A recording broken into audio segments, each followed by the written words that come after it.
So this is the day 12 of creating videos for my YouTube channel. तो आज की video का topic रहेगा मैस्कुलिन ट्रेट्स। इस वीडियो में मैं 3 मैस्कुलिन ट्रेट्स डिस्कस करने आ रहा हूँ जो एटलीस्ट हर बंदे में तो होने ही चाहिए। Number 1, stop seeking permissions. तो देखो, मैं मानता हूँ कि हमारे स्कूलिंग कॉलेज एजुकेशन का सिस्टम कुछ ऐसा रहता है कि हमें वो ऑफिस ओरिएंटेड बनाने की ज़्यादा कोशिश करते हैं, जिसके चलते क्या होता है कि जो काम हमारा खुद का हो उसे उसके लिए भी हम दूसरे बंदे से परमिशन मांगते रहते हैं कि भाई मैं ये काम कर लूँ, भाई ये काम कर लूँ, भाई ये काम अच्छा लग रहा है, मैं इसे कर लूँ कि नहीं करूँ भाई। तो दूसरा भाई क्या करेगा? वो थोड़ी ना तुम्हें कुछ करने देगा। इन द मोस्ट केसेस तुम अपने खुद की अथॉरिटी किसी तीसरे बंदे को दे रहे हो तो वो तो सीधा सीधा ना ही करेगा ना। तो एटलीस्ट इतना गुदा तो रखो कि जो डिसीजन मैं ले रहा हूँ वो किसी फ़ायदे के लिए ही हो, या वो डिसीजन मैं खुद के लिए दे रहा हूँ तो सही ही होगा। इससे मिलता जुलता एक सेकंड पॉइंट आता है जो है बी अकाउंटेबल। तो हमारी हर चॉइस की दो प्रोबेबिलिटी रहती हैं, एक जिसमें हम हमारा प्रॉफिट होगा और दूसरा जिसमें हमारा लॉस होगा, यानी वो चीज़ हमें कुछ ना कुछ इन द रिटर्न सिखा कर जाएगी। तो ये सोचना बंद कर दो कि मैंने अगर ये काम करा तो ख़राब हो जाएगा इसलिए मैं करूँगा ही नहीं। So and instead of coping up और गिविंग बहाने या बहाना लगाना कि मैं ये काम करूँगा ही नहीं, मुझसे गलत हो जाता है, या बिना ट्राई करे ही मैं इस काम में तो कर ही नहीं पाऊँगा, ऐसे थॉट्स वगैरह सब कुछ छोड़ दो और ट्राई करके देखो, क्या पता तुम कर ही लो। एंड इतना खुद पे विश्वास तो रखो कि अगर मैं ये डिसीजन ले रहा हूँ तो कुछ सोच कर ही ले रहा हूँगा, और अगर ये डिसीजन सही हुआ तो फ़ायदा मेरा ही होगा, और अगर गलत भी हुआ तो मेरे साथ ही होगा एंड मैं उससे कुछ सीखूँगा और जो गलती हुई है उसे इम्प्रूव करने की कोशिश करूँगा। ना कि एक जगह बैठकर रोने लग पड़ना कि ये काम तो मैंने करा ही नहीं, किसी और को ब्लेम कर देना कि ये तेरी गलती थी भाई, तूने करा है। Be accountable and start taking responsibilities. Number next is get yourself a character. Be a man of character. तुम्हें लगभग 70-80 साल जीना है मोस्ट प्रोबेबली, अगर तुम डिजनरेट ना बने हो तो।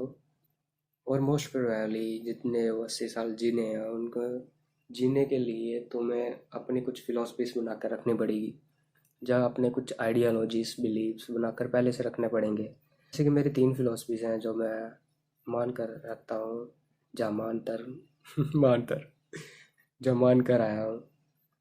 उनमें से पहली फिलॉसफी ये है कि मुझे जो काम बोल दिया जाए मैं वो करके दिखाऊंगा एट द एंड, फिर चाहे उसमें जितना मर्जी टाइम लग जाए। दूसरे काम को करने से पहले सोचूंगा भी नहीं जब तक वो काम ख़त्म ना कर दूँ। तो एट द एंड कंक्लूड यही है कि जो बोल रहे हो उसे करके दिखाओ, अपनी जुबान रखो, ठीक है?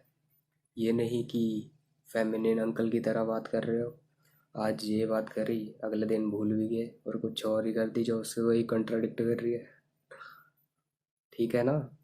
हाँ। नेक्स्ट, अगर कोई कमिटमेंट कर रखी है तो उसे फाइनलाइज कर कर आओ। फिर चाहे तुम बीमार हो, या तुम्हारे घर पर फंक्शन है, या कोई भी ऐसी अर्जेंट मीटिंग आ गई, तो जो बात तुमने कर रखी है उसको कर कर ही आओ, फिनिश करके ही आओ।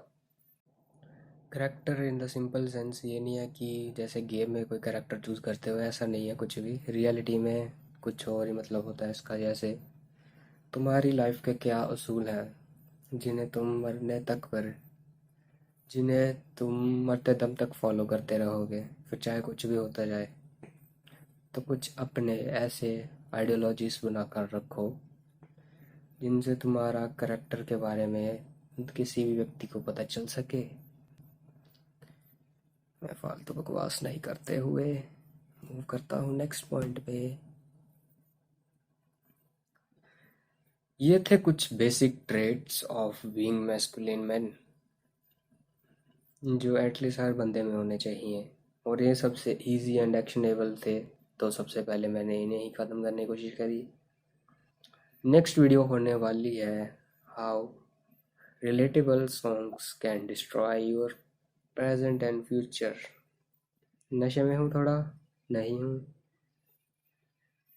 और हाँ, ये वीडियो मैं दोपहर के 3 बजे बना रहा हूँ, सुबह उठ नहीं पाया, जिसकी पनिशमेंट के चलते मैंने 30 pushups in the day light भी क्या थी, ठंडी थी बाहर, वो करे, और उसकी वीडियो भी जल्दी डाल दूंगा यहीं पे।